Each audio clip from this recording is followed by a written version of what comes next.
ஆண்டவரே எங்களை தொடும் ஆண்டவரே, என்னுடைய உடல் அற்புதம் காணும் சொன்னால் போதும் ஆண்டவரே, மனமெல்லாம் சுகமாக மாறும்.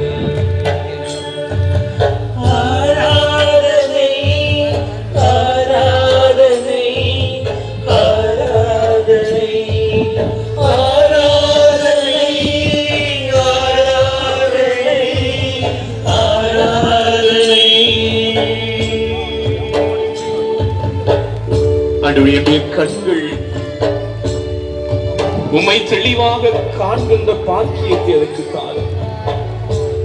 என்னுடைய வாழ்வுக்கு ஒன்றே ஆசை ஆண்டவரே, என்னுடைய இறுதி கணம் வரை என்னுடைய கண்கள் உம்மை உற்று நோக்க வேண்டும். தெளிவான பார்வை என்னுடைய கண்களுக்கு தாரும். என்னுடைய கண்களை தொட்டு ஆண்டவரே நீ குணப்படுத்தியர்களும் நம்பிக்கையோடு பாடுவோம்.